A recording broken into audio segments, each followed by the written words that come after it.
Mulai ya. Assalamualaikum warahmatullahi wabarakatuh. Alhamdulillahirabbil alamin wa bihi nasta'inu ala umuri dunya waddin. Wassalatu wassalamu ala asrafil anbiya'i wal mursalin wa ala alihi wa ashabihi wa man tabi'ahum bi ihsanin ila yaumiddin. Asyhadu an la ilaha illallah wahdahu la syarikalah wa asyhadu anna Muhammadan abduhu wa rasuluh. Allahumma shalli wa sallim wa barik ala Muhammad wa ala ali Muhammad kama shallaita wa barakta ala Ibrahim wa ala ali Ibrahim fil alamin innaka Hamidum Majid. Amma ba'du. Bapak-bapak dan ibu-ibu serta jamaah sekalian, rahimani wa rahimakumullah, ya, semoga kita semua yang hadir di majelis ini senantiasa dirahmati Allah Subhanahu wa taala. Amin ya Allah ya rabbal alamin. Alhamdulillah pada kesempatan pagi ini Bapak Ibu kita bisa berjumpa kembali untuk melanjutkan ngaji kitab At-Tauhid Al-Muyassar karya Syekh Abdullah bin Ahmad Al-Huwail, ya, hafizahullah ta'ala.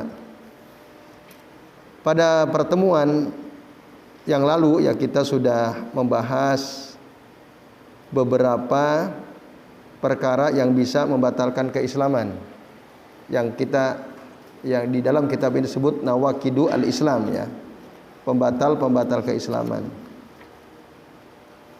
Kalau tidak keliru kita sudah membahas sampai halaman 19, ya. Sekarang kita akan membahas halaman 20 di 2.10, ya. Silakan Bapak Ibu yang membawa kitab dibuka halaman 20.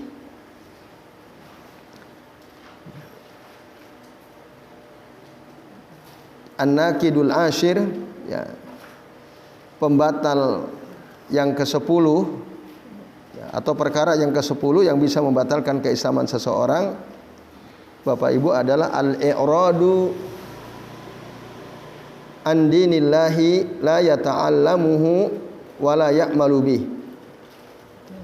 Berpaling dari agama Allah, tidak mau mempelajarinya apalagi mengamalkannya. Jadi dia tidak mau gitu, ya, belajar tentang syariat agama Allah Subhanahu wa taala. Tidak mau belajar tentang sholat, tentang wudu, tentang puasa yang wajib-wajib, tidak mau, tentang akidah apalagi dan seterusnya. Setiap kali diajak dia tidak mau. Ngapain gitu? Yang penting hidup itu kaya, punya uang. Ngaji ngapain ngaji? Nggak bikin kaya misalnya. Ngaji tidak bikin kaya. Hidup itu, ya, kalau pengen hidup enak punya uang banyak kata dia. Jadi dia nggak pernah mau tuh diajak ngaji, ya, untuk mempelajari agama kita ini. Nah, itu namanya berpaling gitu. Nah, maka orang yang seperti itu, ya, setiap kali diajak untuk belajar tentang agama, tentang Islam, ya, banyak sekali, luas sekali, ya. Nah, ini dianggap salah satu faktor yang bisa membatalkan keislaman seseorang. Jika belajarnya saja tidak mau, apalagi mengamalkannya dengan benar gitu, ya. Gitu. Oh, saya udah sholat kok kata dia. Tapi antum paham nggak bagaimana sholat sesuai sunnah? Asing penting lihat orang sholat begitu kan gampang. Tinggal ngikutin imam, apalagi kita sholat jamaah kan, ngikutin imam selesai. Nah, tidak mau dia diajak. Dia ngerasa saya sudah sholat saya. Nah, itu padahal tata cara dia sholat mulai takbiratul ihram sampai salam, dia nggak tahu ilmunya, gitu. Dia hanya ikut-ikutan. Nah, Bapak Ibu dan hadirin sekalian, itu juga termasuk. Nah, termasuk i'rad, berpaling dari agama Allah. Nah, jadi terutama amma yajibu ala kulli mukallafin bi'ainihi ta'allumuhu wal amal bihi. Terutama belajar tentang sesuatu yang wajib atas setiap mukallaf, ya, secara pribadi untuk mempelajari dan mengamalkannya. Itu. Yaitu wa ma la yasa'u al muslimu jahluh. Suatu perkara yang seorang muslim tidak boleh tidak mengetahui, tidak pantas dia tidak tahu. Nah ini, jadi tentang ma'rifatu usuliddin, mengetahui pokok-pokok agama. Itu tidak boleh setiap muslim nggak ngerti itu, dia harus paham. Nah, sementara kalau rincian, ya rincian ajaran agama dan seterusnya, tentu ini namanya tidak fardu ain, fardu kifayah. Hanya orang-orang yang sanggup saja, yaitu para ulama. Ya, kalau sudah ada mereka yang pelajari secara terperinci, nah itu selesai. Tapi kita secara umum, ya, yang fardu ain adalah tadi mengetahui pokok-pokok ajaran agama kita. Nah, ini bapak-bapak dan ibu-ibu serta hadirin sekalian, a'adzanillahu wa iyyakum ajmain. Dasarnya adalah ayat Al-Qur'an, ya, surah As-Sajdah ayat 22. Qala Allah Ta'ala berfirman, "Wa man azlamu mimman dzukkira bi ayati rabbih." Adakah orang yang lebih zalim daripada orang yang ketika diingatkan dengan ayat-ayat Allah Tuhannya, summa a'rada anha, kemudian dia berpaling dari ayat-ayat Allah, dari ayat-ayat Allah tersebut. Gitu. Inna minal mujrimina muntakimun. Nah, sesungguhnya kami akan mengazab, ya, orang-orang yang al-mujrimin, ya, para pendosa itu. Nah, yaitu tadi orang-orang yang ketika diingatkan dengan ayat-ayat Allah dia berpaling darinya. Nah, itu. Di dalam kitab At-Tanbihat Al-Mukhtasarah, ya, karya Syekh Abdullah bin Syekh Ibrahim, ya, Al-Khuraisi rahimahullah, beliau mengatakan, wa ma aksaru al-mu'ridina fi hadzal zaman an ta'allumi ma yajibu alaihi min dinihim. Berapa banyak atau betapa banyak orang-orang yang berpaling di zaman ini dari mempelajari apa yang wajib bagi mereka dari ajaran agamanya. Banyak sekali orang seperti itu, kata beliau. Dan banyak yang berpaling untuk mengamalkan ajaran agamanya, baik secara zahir maupun secara batin. Sehingga di antara mereka ada yang yaqa'u ahaduhum fi syirkil akbari wal kufr wan nifaq. Gitu. Sehingga salah seorang dari mereka akhirnya terjerumus kepada kesyirikan yang besar, kepada kekufuran, kepada kemunafikan karena tidak paham. Gitu. Dia nggak ngerti kalau riya itu syirik. Dia nggak ngerti kalau ramalan bintang itu syirik. Dia nggak ngerti apa itu yang zodiak itu, ya, itu syirik. Gitu. Dia yakin betul. Ini kalau saya lahirnya bulan Maret, bulan apa? Bintangnya Scorpio misalnya. Saya nggak hafal itu. Oh, ini rezekinya apa? Gampang gitu, ya. Tapi asmaranya yang susah misalnya. Nah, lalu dia percaya dengan itu. Nah, dia nggak tahu kalau itu adalah kesyirikan, Bapak sekalian. Nah, karena kejahilannya. Nah, banyak yang seperti itu sekarang. Gitu, ya. Nah, apalagi dia nggak ngerti mana yang halal, mana yang haram, wa huwa la yash'ur, dia nggak ngerasa. Nah, itu diantara bentuk real, ya, konkret bahwa mereka itu orang-orang yang berpaling dari mempelajari agama Allah Subhanahu wa taala. Ya, padahal itu adalah pedoman mereka, obor mereka, tapi mereka tinggalkan. Nah, tentu ya kita yang sudah, ya, terdorong, ya, untuk terus belajar memohon kepada Allah taala supaya senantiasa diberikan hidayah, ya. Panas'alullah taala al-hidayah wal afiyah fid dunya wal akhirah. Bahkan lana walil muslimina jami'an wala haula wala quwata illa billahil aliyyil azim, kata beliau. Kita memohon kepada Allah petunjuk afiah di dunia dan di akhirat untuk kita dan seluruh kaum muslimin. Tiada usaha dan tiada kekuatan kecuali dengan izin Allah Al-Aliyyil Azim, yang maha tinggi lagi maha agung. Nah, lalu bagaimana istidlal, ya, pengambilan dalil dari surah As-Sajdah ini sehingga orang yang berpaling dari agama Allah itu adalah kafir. Nah, tadi jelas. Jadi ini pertanyaan, ayat ini adalah istifham, tapi al-istifham lil ingkar, ya, atau li takrir, ya. Pertanyaan yang tujuannya lil ingkar, untuk mengingkari sekaligus mentakrir, menetapkan. Kan adakah orang atau siapakah orang yang lebih zalim? Ini kan pertanyaan. Daripada orang yang ketika diingatkan ayat-ayat Allah Tuhannya kemudian dia berpaling. Jawabannya, ada nggak orang yang artinya berarti tidak ada orang yang lebih zalim, gitu maksudnya.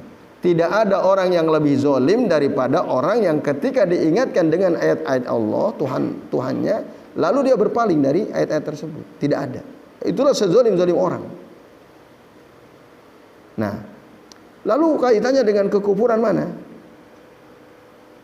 Sehingga ini dianggap, ya, orang yang berpaling dari mempelajari agama Allah, ajaran agama ini dianggap kafir. Nah, jawabannya ada dalam surah Al-Ahqaf ayat 3.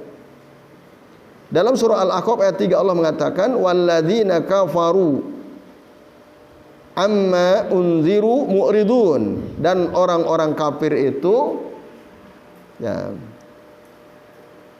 mereka berpaling amma unziru, dari apa yang diperingatkan kepada mereka. Nah, di sini ada kalimat walladzina kafaru amma unziru mu'ridun, dan orang-orang kafir itu mereka berpaling dari apa yang diperingatkan kepada mereka. Ajaran agama kita dalam Al-Quran, dalam sunnah Nabi, ya, Sallallahu Alaihi Wasallam, banyak sekali peringatan.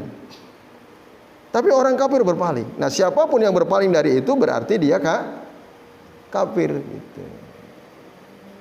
Itu sehingga batallah keislamannya. Ini bapak-bapak dan ibu-ibu serta ikhwas sekalian, a'azani Allahu wa iyyakum ajmain. Nah, baik. Maka dari ke-10 faktor yang bisa membatalkan keislaman ini, Bapak Ibu, la farqa fi jami'i hadhihi nawaqid baina al-hazil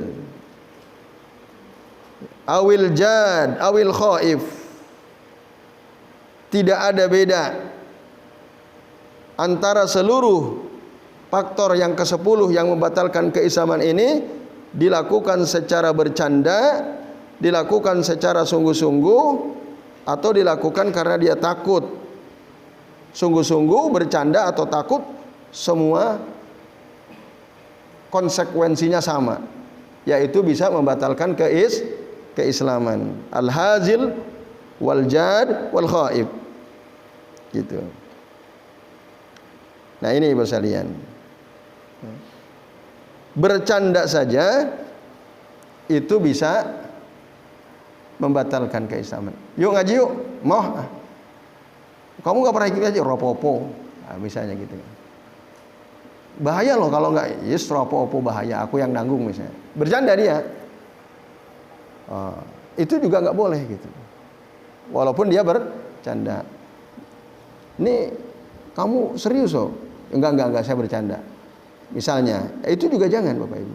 Ya, ketika diajak untuk belajar tentang agama, ya, ajaran agama ini, maka jangan kita jadikan candaan lalu kita mengatakan saya tidak mau, ya, saya tanpa belajar aja saya udah paham misalnya, dan seterusnya. Nah, itu tidak boleh, ya.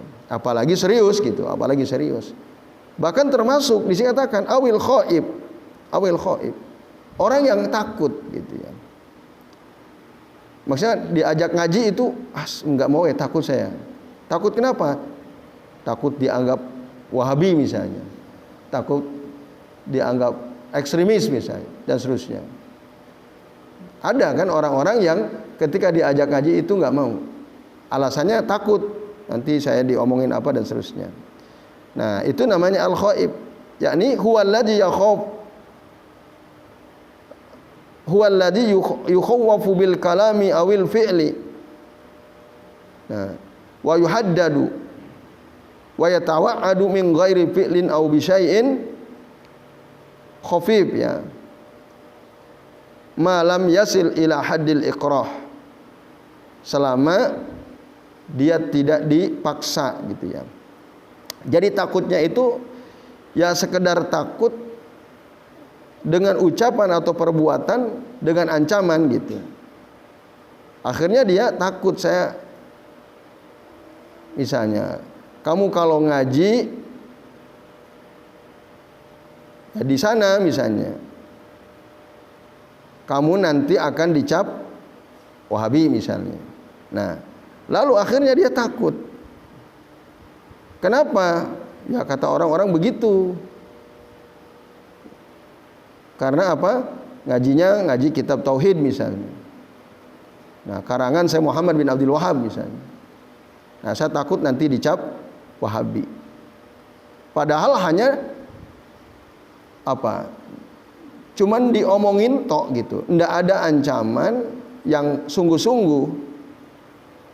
Tidak ada paksaan. Lalu akhirnya dia tidak mau. Ya, tidak mau ngaji. Itu ada kajian kitab apa? Kitab Riyadhus Shalihin, karya siapa? Al-Imam An-Nawawi. Tapi yang ngajar Ustadz Fulan, oh itu Wahabi misalnya. Saya nggak mau ngaji. Misal ya. Nah, ini ya kalau tidak ada yang memaksa, dia hanya mendengar selentingan kalau ini begini, sehingga akhirnya dia tidak mau ngaji. Nah, itu juga bisa termasuk gitu. Lain kalau dia dipaksa. Nah, kalau dia dipaksa, kalau kamu ngaji, ya maka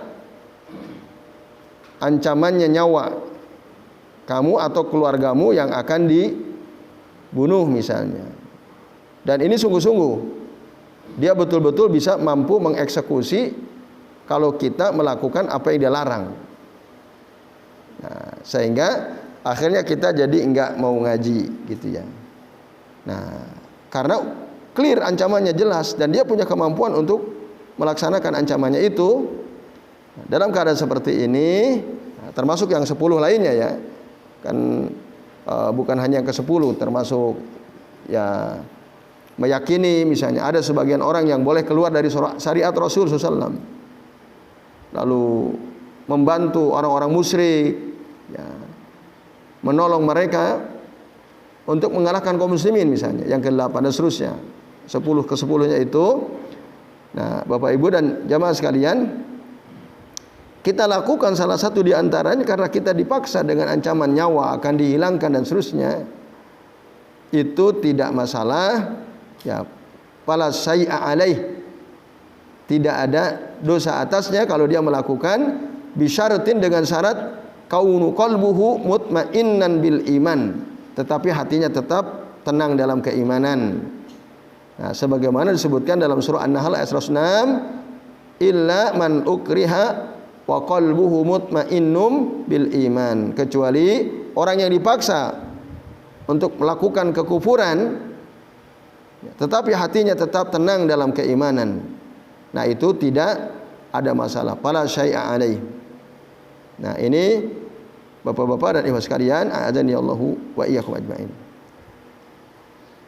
Nah, tetapi perlu diingat bahwa paksaan itu tidaklah mungkin terjadi illa fil zahir, kecuali pada perkara yang zahir, yang kelihatan nampak gitu. Wa amma aqidatul qalb, adapun keyakinan di dalam hati, tidak ada seorang pun yang bisa memaksakan. Gitu. Tidak ada seorang pun yang bisa memaksakan keyakinan hatinya. Misalnya, ada orang memaksa kita, kamu harus percaya bahwa Kiai Fulan, Habib Fulan, dia nggak sholat nggak ada masalah. Karena dia sudah sampai pada level kasyaf gitu ya. Udah terbuka hijabnya dengan Allah Subhanahu wa taala. Karena dia sudah pada sampai pada level kasyaf derajatnya, maka dia tidak sholat tidak apa-apa. Kamu harus yakini itu. Ada kiai fulan, Habib fulan, Ustaz fulan itu nggak sholat nggak masalah. Kamu harus yakini itu. Nah, kalau kamu nggak yakin, kami bunuh kamu misalnya.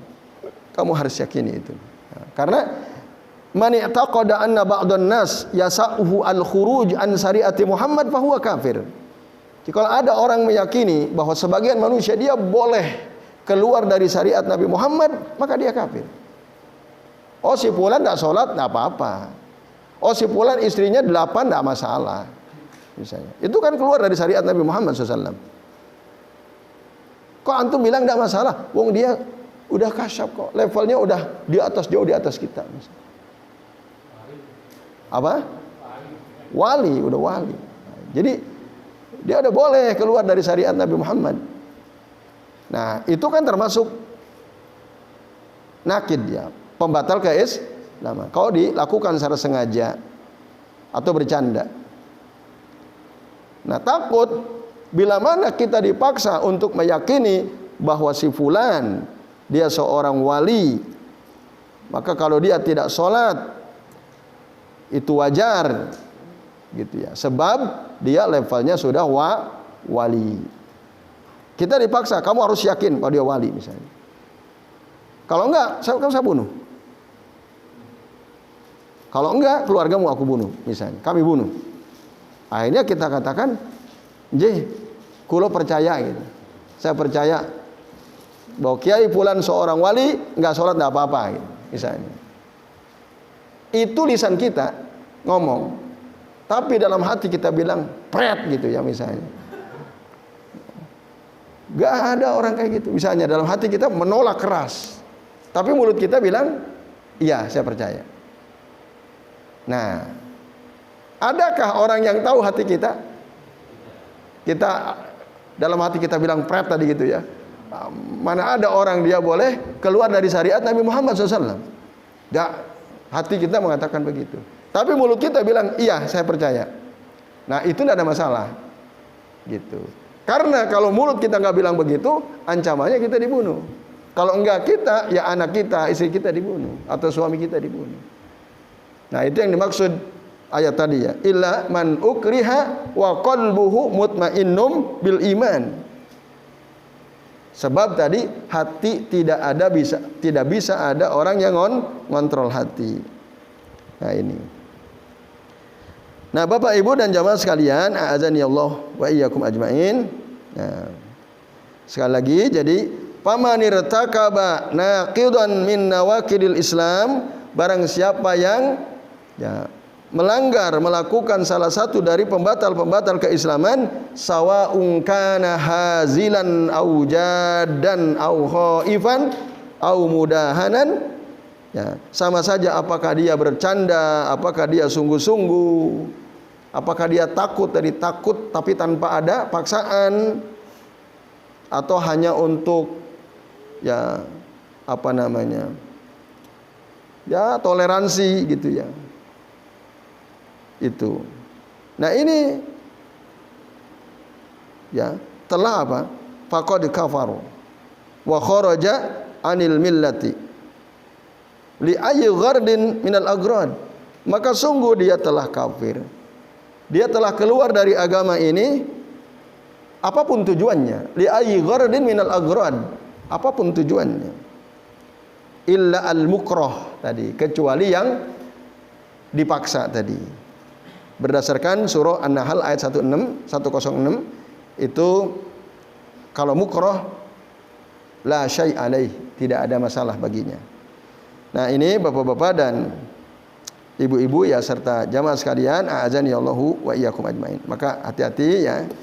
Jadi jangan sampai kita meremehkan ke-10 perkara ini.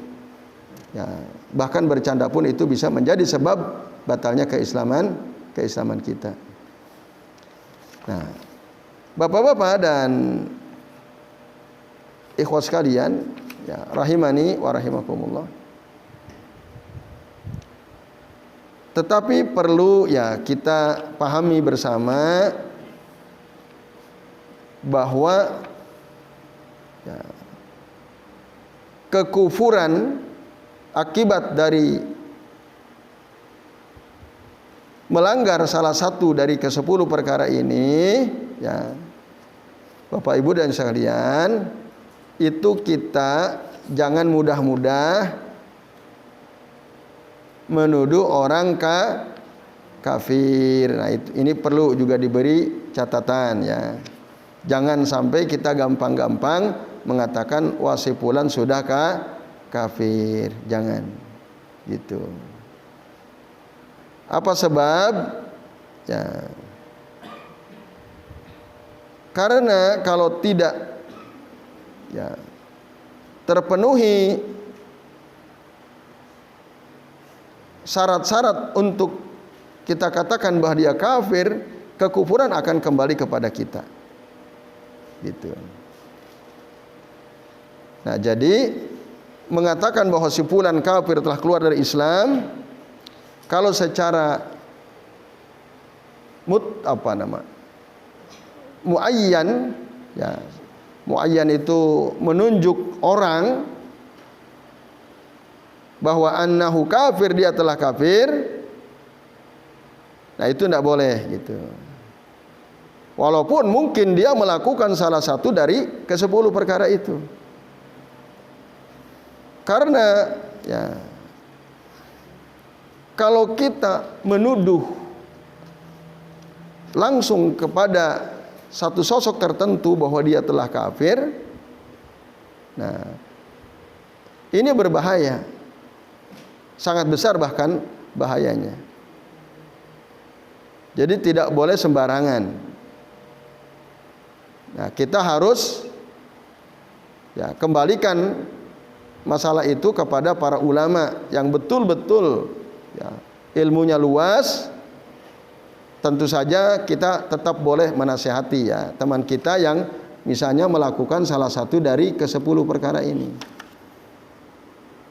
Nah, misalnya, ya, perkara yang ke-6 itu kan, istahza bi syai'in min dinir Rasul sallallahu alaihi wasallam au sawabihi au iqabihi fa huwa kufrun. Menjadikan sesuatu dari ajaran agama yang disampaikan oleh Rasul sebagai bahan olok-olok gitu, ya. Nah, ini, atau ada pahala yang diolok-olok, ada azab yang diolok-olok. Ya, termasuk ini, ya, ada orang jihad, seorang mujahid yang meninggal di medan perang sampai mendapat derajat syahadah, kesyahidan, mati syahid, ya, syahidud dunya wal akhirah, dia ikhlas lillahi ta'ala, memang tujuannya li'ila'i kalimatillahi azza wa jal. Lalu kemudian dihina, ada orang menghina, was, itu paling, karena ngaco dia keyakinannya apa,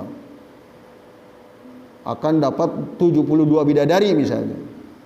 Nah, lalu dijadikan itu sebagai bahan olok-olok. Padahal di dalam hadis salah satu keutamaan orang yang mati syahid itu yujawwizuhullahu wisnataini wasab'ina minal huril ain. Allah akan nikahkan dia dengan 72 bidadari surga. Lalu dijadikan itu sebagai bahan olok-olok, padahal itu adalah pahala yang dijanjikan bagi siapa? Orang-orang yang berjihad di jalan Allah lalu dia mendapatkan derajat mati syahid. Dijadikan bahan olok-olok. Nah, ini termasuk. Kalau ada teman kita misalnya mengolok-olok itu, nah, lalu kita kamu kafir. Misalnya kita bilang, kamu kafir. Atau kita ngomong ke orang lain, si fulan telah kafir. Kenapa kok antum bilang si fulan telah kafir? Karena dia mengolok-olok. Pahala yang ada disebutkan dalam hadis tadi tentang keutamaan orang yang mati syahid misalnya. Nah, lalu kita sebut si fulan kafir, kita sebut namanya. Nah, ini bahaya. Gitu. Ini bahaya. Karena kata Nabi apa? Man da'a rajulan bil kufri, barang siapa yang menyeru seseorang dengan kekufuran, au qala ya adu Allah, atau dia berkata wahai musuh Allah, walaisa kadzalik, padahal tidak seperti itu, illa, ya, haro alaih, kecuali kekufuran itu kembali kepadanya, roja'a ilaih. Itu dalam hadis Bukhari dan Muslim dari Abu Dzar Al-Ghifari radhiyallahu anhu. Nah, ini bapak-bapak dan ibu-ibu serta jamaah sekalian. Jadi jangan ditunjuk hidung, tapi ucapkanlah secara mutlak. Gimana? Ya, tidak nunjuk hidung, tidak nyebut nama, tidak nyebut tokoh. Walaupun ada gitu ya, seorang tokoh yang katakanlah dia melakukan ya, perkara yang keempat, yaitu man i'taqada anna ghaira hadiyyin nabiyyi sallallahu alaihi wasallam akmal min hadiyihi au anna hukma ghairihi ahsan min hukmihi. Ya, yaitu ada orang meyakini bahwa selain petunjuk Nabi itu lebih sempurna daripada petunjuk Nabi, bahwa hukum selain hukum Nabi itu lebih baik daripada hukum Nabi, gitu. Nah, ini juga kan pembatal keislaman. Kalau dalam konteks negeri kita ini, ya, contoh konkret orang yang mengatakan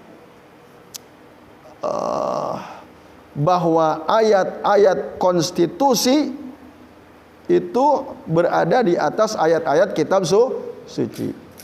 Kan ada tokoh yang ngomong seperti ini. Ada. Apa maksud daripada ayat-ayat konstitusi itu lebih tinggi daripada ayat-ayat kitab suci? Berarti dia menganggap ada yang lebih baik daripada Al-Quran, kitab suci. Kan gitu. Tokohnya ada jelas. Viral itu ucapannya di mana-mana. Gampang kita cari di media, sampai sekarang masih ada. Orangnya jelas. Lalu, apakah kita boleh langsung mengatakan bahwa si fulan kafir? Tidak boleh. Nah, itu. Mengkafirkan secara muayyan seperti itu enggak boleh. Walaupun clear jelas dia melakukannya. Nah, karena ada dawabitnya gitu. Ada kitab judulnya itu Dawabitut Takfir. Batasan-batasan yang harus dipenuhi sebelum kita mengatakan bahwa si fulan itu kafir. Di antaranya apa? Di antaranya dia ngerti enggak gitu bahwa ucapannya itu bisa membatalkan keislaman, bisa membatalkan Islam. Kalau dia jahil nggak ngerti, ya nggak bisa namanya orang nggak ngerti. Ada nggak profesor nggak ngerti masalah nawaqidul Islam? Ada nggak? Banyak. Ya, kita pun kan kalau nggak belajar nggak ngerti gitu. Ada nawaqidul Islam. Jadi nyantai dia. Padahal konsekuensinya ngeri kan. Nah, ada orang ngomong begitu, ayat-ayat konstitusi berada di atas ayat-ayat kitab suci. Lalu kita bilang kafir, ya nggak boleh. Si fulan kafir, enggak. Tanya dulu Pak Nun Sewu, jangan tahu enggak itu konsekuensi ucapan itu. Maksudmu apa? Nah, misalnya. Itu kan enggak boleh Pak misalnya. Loh kok kamu bilang nggak boleh, piye kata dia. Nah, Bapak pernah nggak baca hadis Nabi? Gimana kata dia? Inna khairal hadisi kitabullah wa khairal hadyi huda Muhammadin sallallahu alaihi wasallam. Sesungguhnya sebaik-baik ucapan itu adalah kitab Allah, dan sebaik-baik petunjuk adalah petunjuk Rasulullah. Bapak pernah dengar hadis ini, Pak? Misalnya kita tanya, loh kamu tahu dari mana? Ya kan saya ngaji, Pak. Saya belajar, Pak. Pak Prof, saya belajar. Misalnya. Kalau Prof tidak percaya, ya silakan buka dalam hadis ini, kitab ini, seterusnya. Ternyata memang beliau belum tahu misalnya. Hadis yang tegas mengatakan sebaik-baik ucapan itu adalah kitab Allah, sebaik-baik petunjuk adalah petunjuk Rasulullah SAW. Konsekuensinya Pak, nah, ketika jenengan mengatakan bahwa ayat-ayat konstitusi berada di atas ayat-ayat kitab suci, berarti jenengan telah menyelisihi hadis ini. Berarti jenengan meyakini ya ayat-ayat dalam undang-undang konstitusi yang dibuat oleh kepala orang-orang itu, Pak, berarti artinya Bapak menganggap itu lebih baik daripada ayat Allah, daripada kitab Allah. Padahal Nabi bilang khairul hadis kitabullah. Itu Pak masalahnya. Nah, ternyata dia belum ngerti.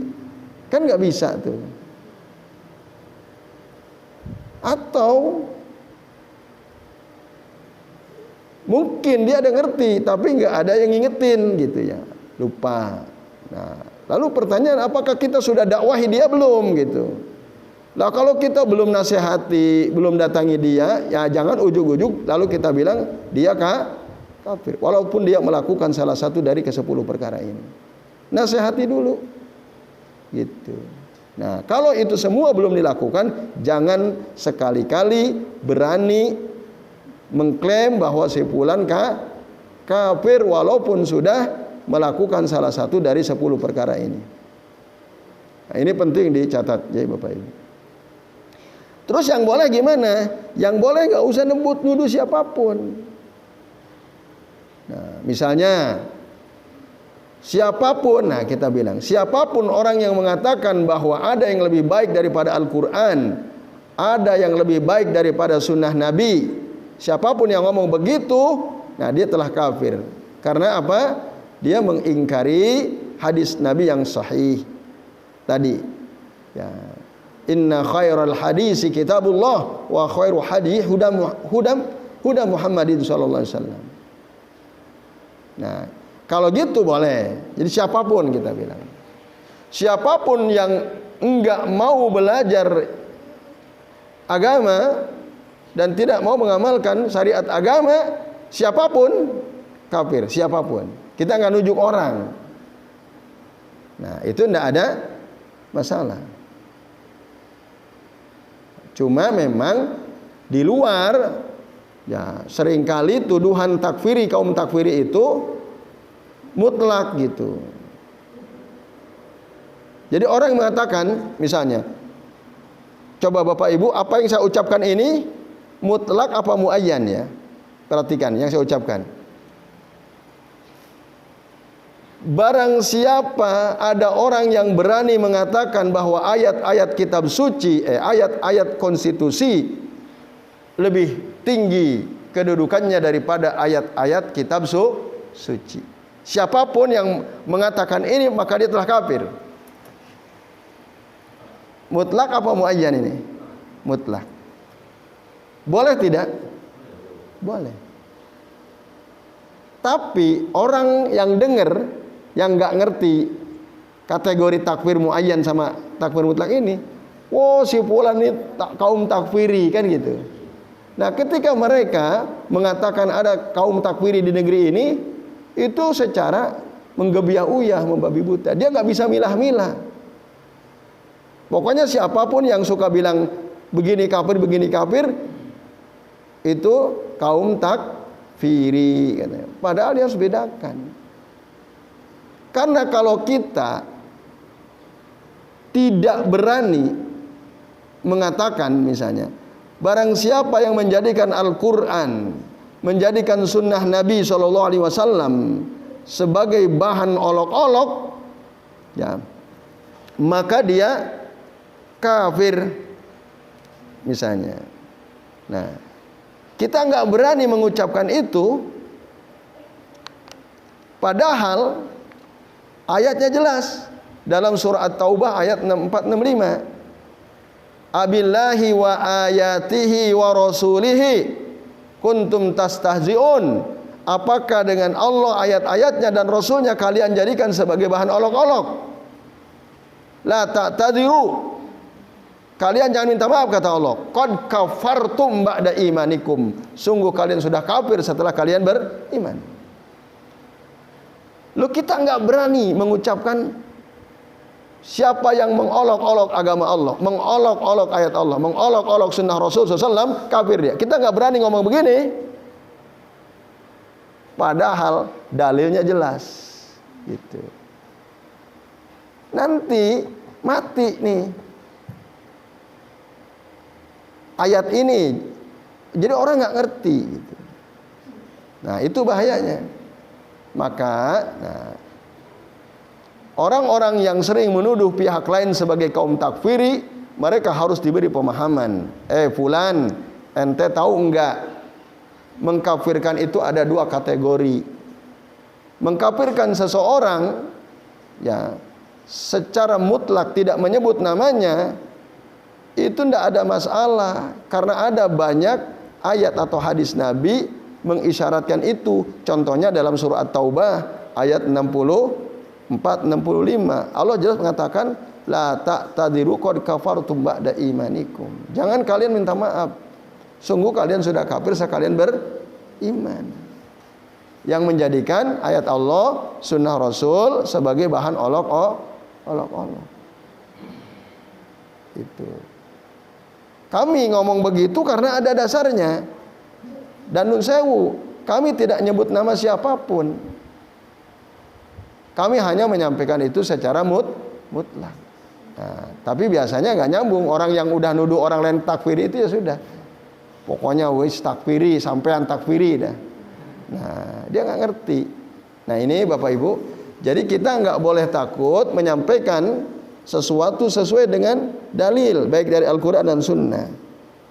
Nah, bahkan hatta ketika kita mengatakan perbuatan ini bisa menyebabkan seseorang kafir, selama kita tidak menyebut namanya, tidak menuduh hidungnya, wala syai'a alaih, tidak ada masalah. Wah, nanti saya disebut kaum takfiri, ya biarin aja, dia nggak paham. Dia tidak paham. Nanti ajak diskusi gitu ya.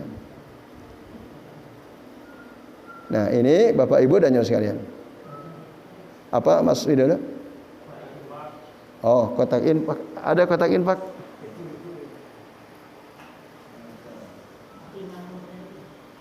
Belum keluar kayaknya. Nah. Jadi itu Bapak-bapak dan Ibu-ibu serta hadirin sekalian, a'azani Allahu wa iyyakum ajmain. Jadi kita harus paham ya masalah seperti ini. Nah, memilah-milah ya, mana yang tidak boleh, mana yang dibolehkan secara syariat gitu. Gimana Pak Singgi? Non muslim dikatakan kafir boleh nggak? Oh, kalau itu jelas boleh. Kalau kita ragu, itu menjadi masalah. Karena ya di perkara yang ketiga, an-naqidu salis kan, man lam yukaffiril musyrikin aw sakka fi kufrihim aw sahaha madhhabahum kufrun. Kalau kita nggak berani, justru jadi kafir. Misalnya ada jelas orang kafir ya. Dia orang kafir. Apa agamanya? Ya bukan muslim. Dia non muslim. Ya. Oke. Ya non muslim udah oke gitu ya. Lalu dia kafir karena dia non muslim. Dia kafir karena dia non muslim. Nah, kalau gitu boleh, bahkan jangan sampai kita ragu gitu. Enggak deh kayaknya. Loh, jelas-jelas dia bukan seorang muslim kok kita bilang enggak deh. Nah, dia jelas bukan seorang muslim. Gitu. Bahkan di KTP-nya jelas ada agamanya apa gitu ya. Dia bukan muslim. Lalu kita tidak berani mengatakan dia kafir. Dia enggak kafir gitu. Terus apa? Non muslim. Iya. Non muslim sama kafir itu sama enggak? Selama itu adalah hanya sekedar pilihan istilah yang katanya itu lebih sopan gitu ya. Mengatakan dia non muslim lebih sopan daripada kafir menurut versinya dia gitu ya. Padahal yang orang yang kita bilang kafir enggak masalah dengan istilah itu gitu ya misalnya. Tapi ada sebagian kaum muslimin, nah atas pertimbangan ya hubungan sosial gitu ya, sesama warga negara, janganlah bilang kufar kafir gitu ya. Terus piye ya bilang non muslim misalnya. Nah,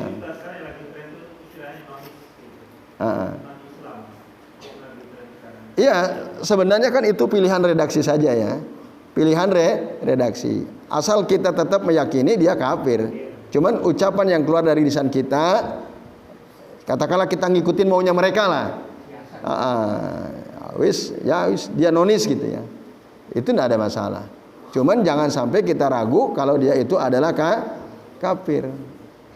Nah, ini karena tadi meragukan kekufuran orang yang jelas-jelas kafir, ya, itu juga kafar, adalah kekufuran. Atau kita mendukung akidah mereka, mendukung keyakinan mereka.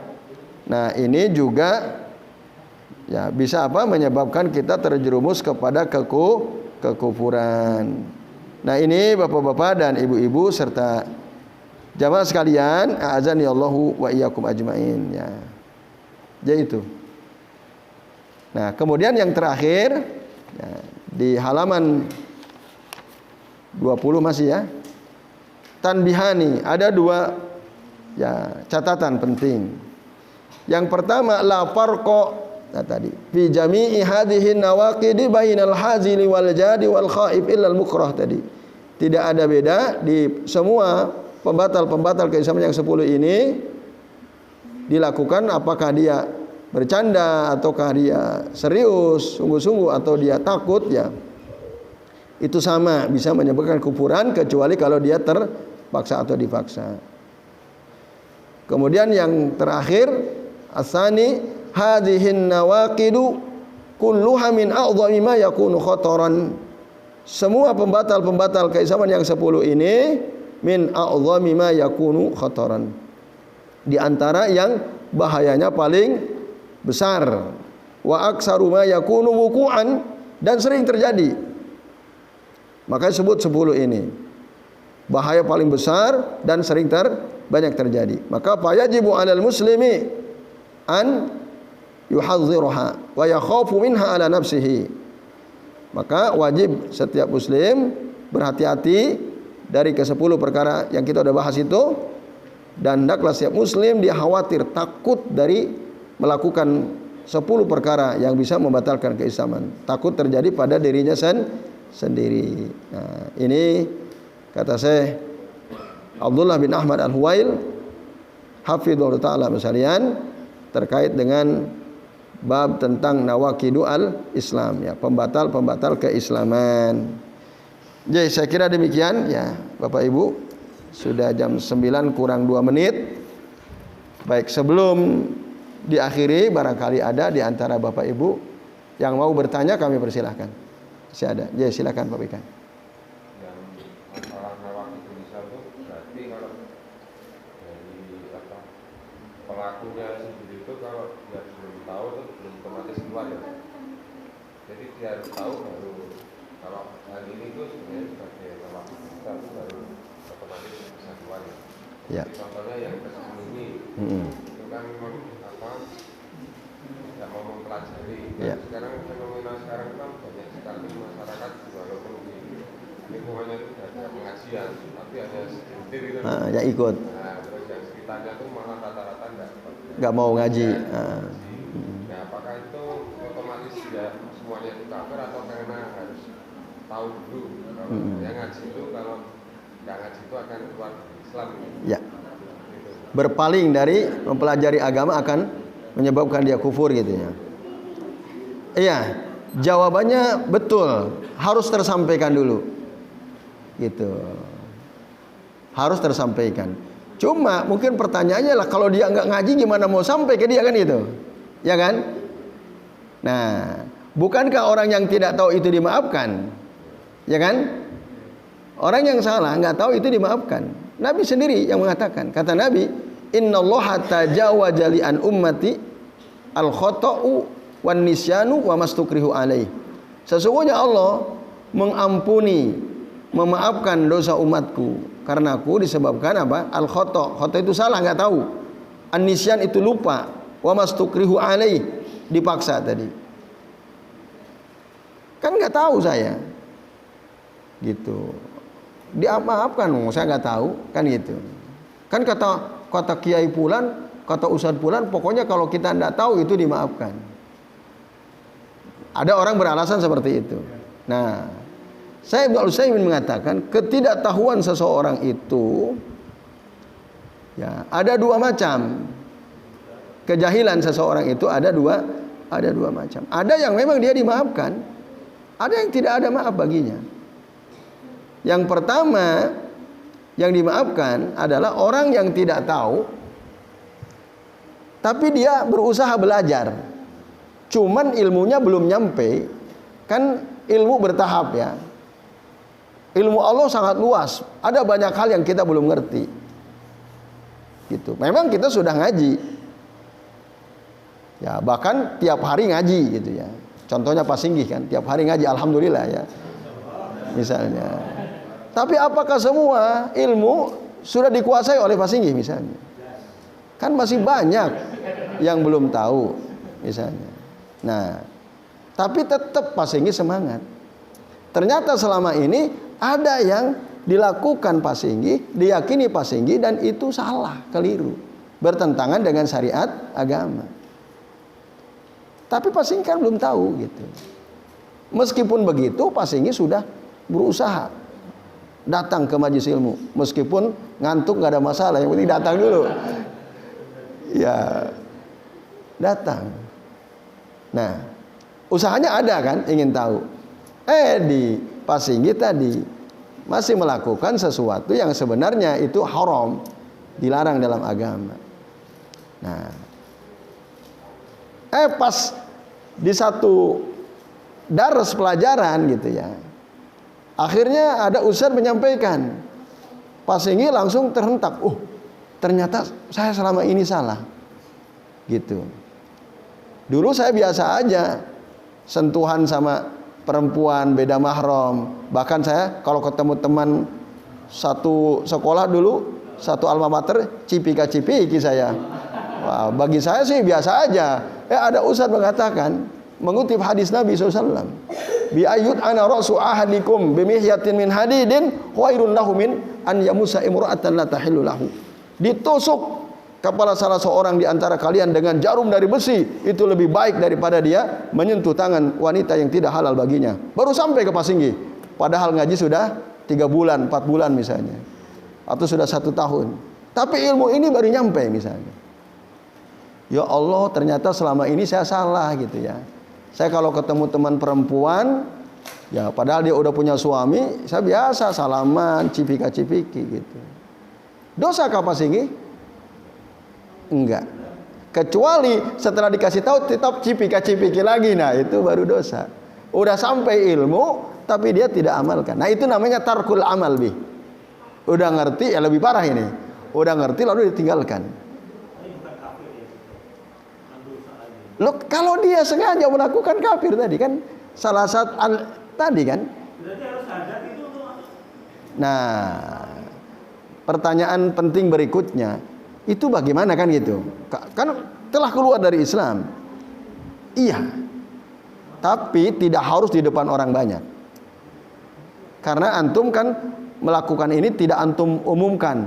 Weh, menyentuh perempuan cipika-cipiki sama perempuan-perempuan, teman perempuan itu enggak apa-apa. Antum ngomong begitu, antum ceramah depan orang banyak. Nah, itu baru antum harus ralat tuh depan orang banyak. Ini salah, enggak benar.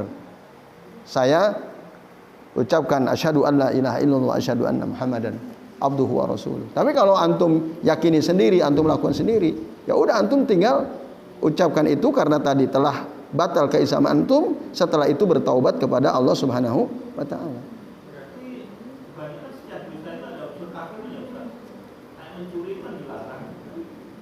Ya, dia meyakini enggak kehalalan mencuri. Kalau dia meyakini, kalau enggak kafir. Ya, ya, enggak. Kalau gitu enggak. Dia kan tidak mengingkari keharaman korupsi, tidak mengingkari keharaman mencuri. Dia yakin itu haram, tapi opo-opo lah aku butuh kan gitu. Nah itu dosa namanya. Minal kabair, termasuk dosa besar. Jadi itu Pak Singgih. Nah itu jadi Pak Wikan, kalau belum tahu tapi modelnya seperti itu, nah itu dia tidak menyebabkan dia terjerumus kepada kekufuran, karena dia belum tahu gitu. Nah, tapi ada orang nggak tahu, nggak mau tahu gitu. Kalau model Pak Singgi kan tadi mau tahu, buktinya mau tahu apa? Datang ke majelis-majelis kan, buktinya kan itu. Ada orang diajak ngaji, ayo ngaji, ikut pengajian, moh, mendingan aku mancing gitu kan. Setiap kali diajak ngaji ada alternatif yang lain. dia punya pilihan lain gitu ya. Kamu nggak paham loh nanti, ya seropo-opo kata dia. Nah, yang model begini, ada nggak yang model begitu? Nggak, ada nggak orang setiap kali diajak ngaji nggak mau, padahal dia nggak paham. Nah itu yang model begitu. Kan itu al-i'rad an dinillah wal amal bihi. Dia kan berpaling dari mempelajari agama Allah dan mengamalkan. Karena diajak gitu. Nah, maka kita perlu ngajak-ngajak orang, perlu gitu, ngajak orang supaya minimal sampai informasi. Ya bisa secara langsung, bisa secara pengumuman lewat grup WhatsApp, kan bisa juga itu. Kalau ngajaknya gini gimana? Ada makan besarnya loh. Boleh nggak? Ya boleh juga, itu pendorong, boleh juga. Karena kalau nggak begitu, nggak mungkin nggak datang. Tapi kalau ada makan besar dia semangat kan gitu. Awalnya nggak masalah. Sebagai apa namanya? Dorongan lah. Mudah-mudahan dengan begitu dia mau ngaji. Gimana? Nah gitu. Bisa Pak Singgi. Atau antum sendiri ngadakan pengajian di rumah antum, selalu suguhi makan besar tuh. Wah itu insya Allah itu. Ya, yang datang banyak nanti. Jadi itu Pak Singgi. Nah itu Pak Wikan ya. Jadi nggak taunya gimana dulu dia. Nggak taunya dia sebenarnya udah berusaha nyari, tapi masih belum tahu, atau dia betul-betul mau dia ngaji. Nah kan yang model gitu banyak. Iya. Diajak ngaji itu enggak mau. Gampang ngaji, tinggal buka YouTube, pengen ustadz siapa kan misalnya. Banyak alternatif. Katakan begitu ya. Nah, padahal waktu dia nonton YouTube cuman semenit, sisanya nonton yang lain-lain. Nah, ilmunya malah hilang gitu ya. Nah, itu. Kan ada tuh model orang-orang seperti itu, betul-betul dia diajak ngaji itu enggak mau gitu. Kalaupun mau ya ngaji yang hura-hura gitu, yang sambil joget-joget, sambil jingkrak-jingkrak, mau tuh. Tapi kalau ngaji serius enggak mau. Kan model begitu banyak model begitu. Nah, itu khawatir masuk dalam kategori al-i'rad an dinillah, la yata'allamuhu wala ya'malu bihi. Berpaling dari agama Allah, dia enggak mau mempelajarinya, apalagi mengamalkannya. Nah, khawatir itu. Maka hati-hati gitu ya. Kita perlu sampaikan kepada saudara-saudara kita, teman kita gitu. Dan memang kewajiban kita yang udah tahu itu ngasih tahu orang gitu. Kalau kita udah ngerti, masa bodoh sama orang, kita nggak beres juga itu. Karena ilmu itu harus disampaikan. Itu kewajiban kita. Balighu anni walau ayah, kata Nabi. Sampaikan dariku meskipun satu ayat.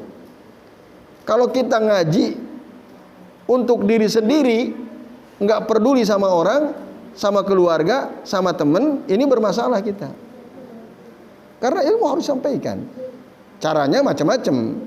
Tadi bisa diomongin begini, nasihatin, kirim di grup WhatsApp dan seterusnya. Itu bisa. Yang penting usaha untuk menyampaikan ilmu kepada orang lain itu harus ada. Dan itu sebenarnya bentuk kasih sayang kita sama mereka. Kalau kita betul-betul sayang sama teman-teman, sama keluarga, sama kolega kita, maka ajak mereka untuk menuju ke jalan keselamatan di dunia wal akhirah. Itu. Jangan ingin selamat diri sendiri, yang lain nggak selamat, rapopo, yang penting aku selamat. Ya jangan. Kita harus sayang ya sama. Walaupun mungkin tidak gampang ya. Ya kita yang tinggal di kampung aja misalnya, kita kan kasihan gitu melihat orang, ya Rob, dia kalau ada azan Allahu Akbar tak terdorong gitu untuk sholat jamaah. Tapi kalau urusan-urusan duniawi, wah semangat luar biasa gitu ya.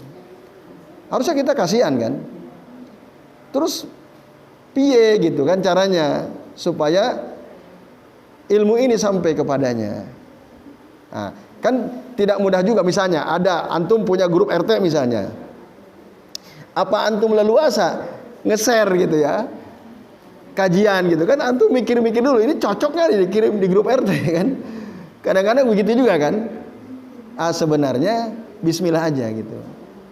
Mudah-mudahan ya ada yang tersentuh, atau perlu juga, maaf ya sini saya mau nge-share hal penting menurut saya gitu ya. Jadi itu intinya, tapi yang tidak mudah. Tapi mau tidak mau itu tugas yang harus kita lakukan ya. Kita sampaikan kepada orang lain. Jadi itu macam-macam, ada yang kafir juga, tidak masalah. Kalau ya bisa juga. Kalau ada yang ngomentari, ingat nih anggota kita banyak, misalnya, maaf berarti ini sharingan saya khusus untuk yang muslim aja, gitu bisa juga. Kalau ada yang protes gitu ya. Tapi tadi intinya saya ingin sampaikan, memang nggak mudah gitu untuk menyampaikan ilmu yang kita sudah tahu ya, supaya sampai kepada ya warga kita, teman-teman kita, tetangga kita, kolega kita, itu intinya ada rintangannya. Tetapi tadi ya minimal kita berusaha untuk tetap menyampaikan dengan cara yang kita mampu. Yaitu itu Pak Wikan. Allahu a'lam bishawab. Nah, Bapak Ibu dan jamaah sekalian, cukup ya. Demikian yang bisa kita bahas. Insya Allah nanti bulan depan kita akan memasuki bab baru tentang al-kufru bit-taghut insya Allah. Baik, mari kita akhiri kajian kita pagi ini dengan doa kafaratul majlis. Subhanakallahumma wa bihamdika asyhadu an la ilaha illa anta astaghfiruka wa atubu ilaik. Wa sallallahu ala Muhammadin wa ala alihi wa sahbihi wa baraka wa sallama alaihi ajmain. Billahi taufiq wal hidayah. Wassalamualaikum warahmatullahi wabarakatuh.